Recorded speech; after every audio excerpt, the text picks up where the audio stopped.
Here's another update on the Orioles, the 2026 season. I am a third of the way through the season. I figured that might be a good time to update it. 54 games in. Standings here, AL East, 31 and 22, one game behind the Yankees, and the wild card in the lead in the first wild card spot.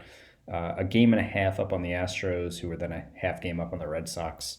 So big picture, looking pretty good. It's been a bit weird of a season, some weird performances, some up and down team performance. As you can see here, it started 3-2 in March, and then in April went 11-15.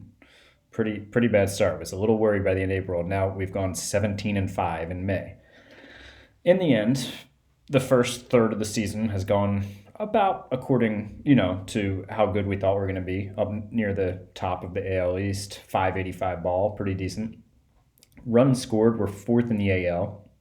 Something that's really strange is I am first in the league in walks and 14th in home runs, which is about opposite of how a lot of my teams have been. I've been big on power and not as good on base type stuff, but here I'm third in the AL and on base, and just eighth in on base plus slugging, 11th in slugging. So that's a bit strange, but hey, we're putting runs on the board one way or another. Would like a few more long balls to capitalize on men on base more often, but doing all right. Pitching, it's gotten better in May, but same old story of struggling with pitching here, struggling with the home run ball in Camden Yards. Starters ERA 10th, bullpen ERA 11th. Overall, we got a 4.3 ERA, which is 10th in the AL. We're 9th in runs allowed.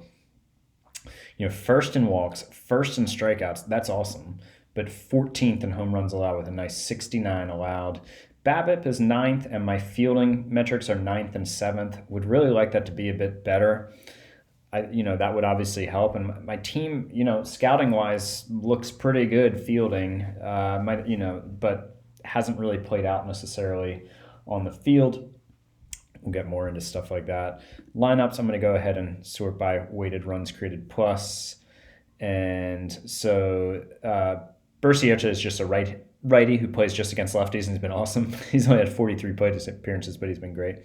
Dylan Carlson's come out as advertised, 156 runs created plus. A third of the way through the season, he's put up 2.6 WAR. He's an MVP caliber candidate. He's been great. Colin Hall is one very interesting case here. He's got a 147 runs created plus. He's only played part-time, 117 plate appearances. As you can see, he did the same thing last year. He put up a 142 runs created plus in 140 plate appearances, and he's really forced his way into my everyday lineup.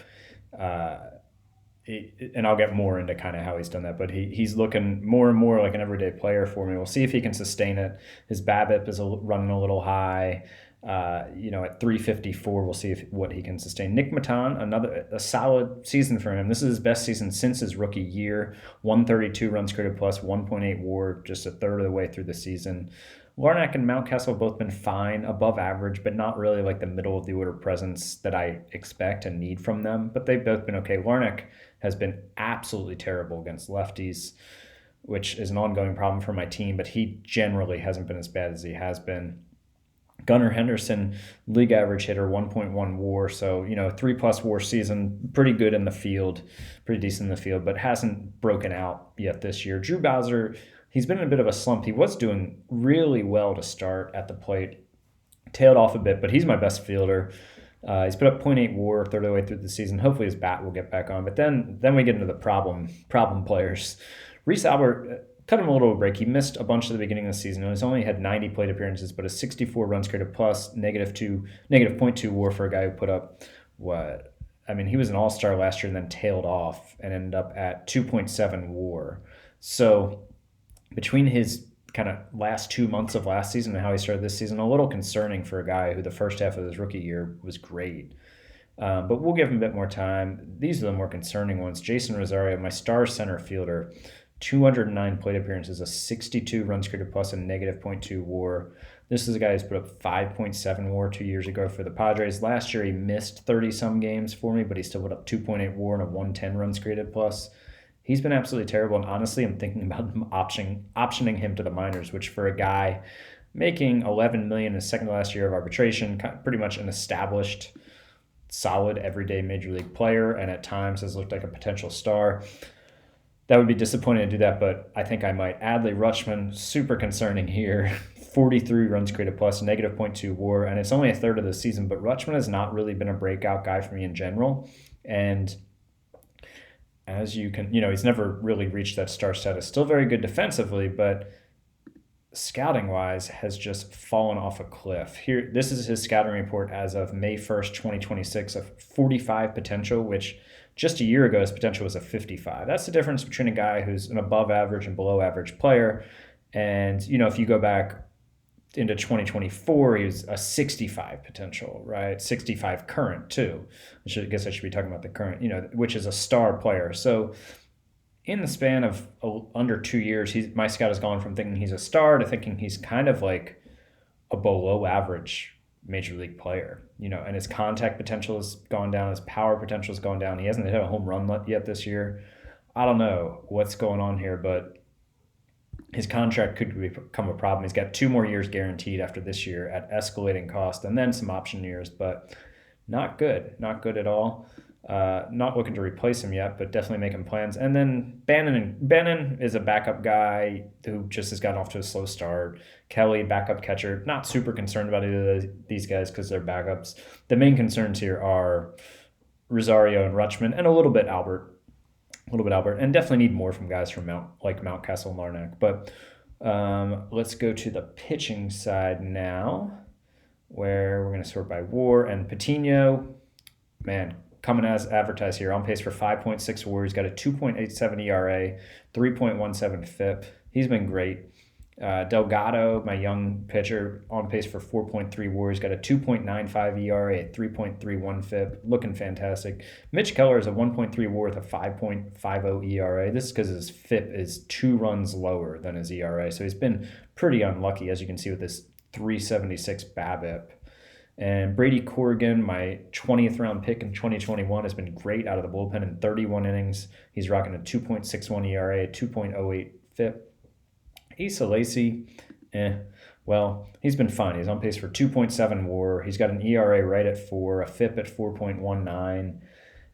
He just hasn't been this guy, which is kind of what he was last year, an above average major league starter, maybe like a good number 3 starter.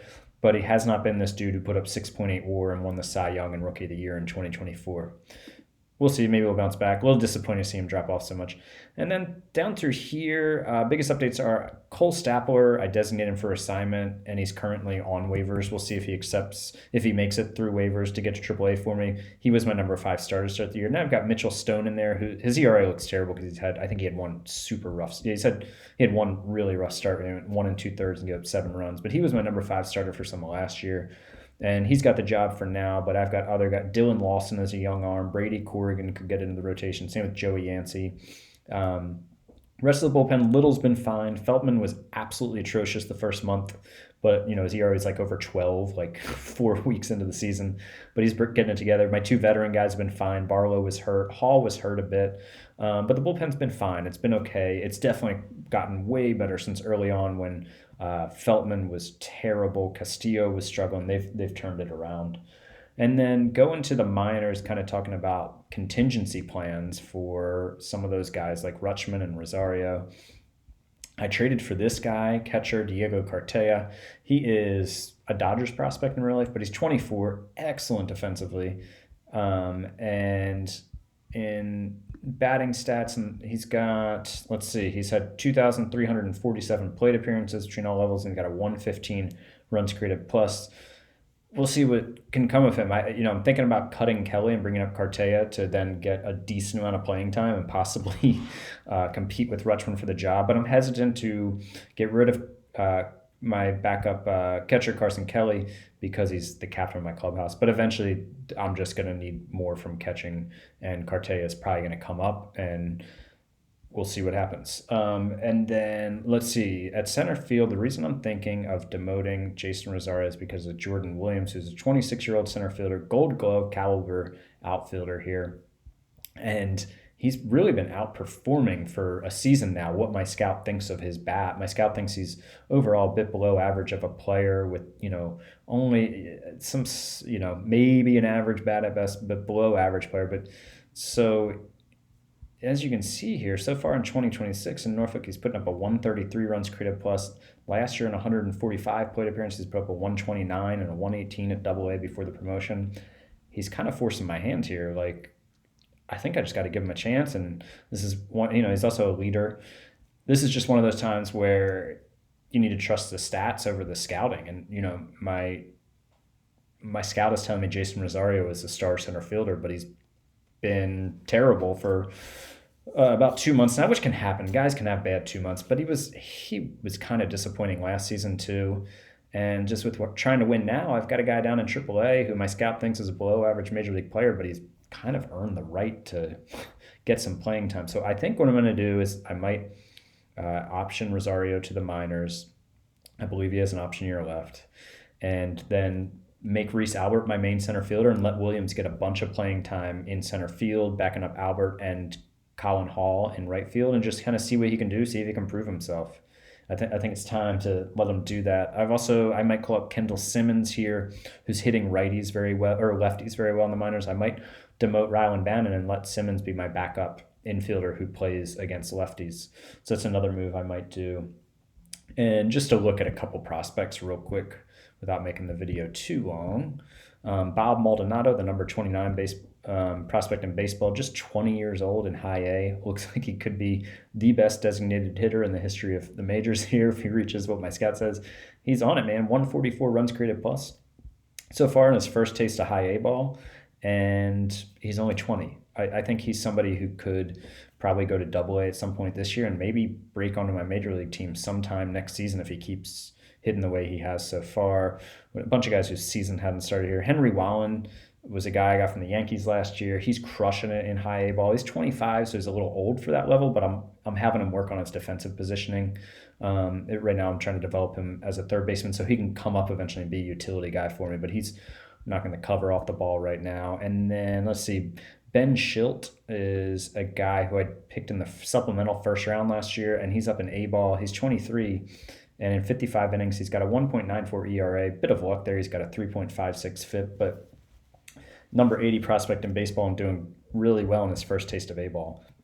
And then just standings-wise, got the Yankees here, and then Royals and Rangers, who have both been terrible, are leading their respective divisions. Terrible, I mean, like up to 2026 in my sim, they were not good. No surprise, the Braves, and then the Cardinals, and then the Diamondbacks making a run at the Dodgers and Padres. The NL West has been all Dodgers and Padres in my sim, but Diamondbacks are having a good year. And then Cody Bellinger is leading the league in homers with 22, which is blowing anybody in the AL away. So that's about it for now. We'll see what I do with Rosario and my catching situation. Overall, a good start to the season, though, but a very uneven one at times.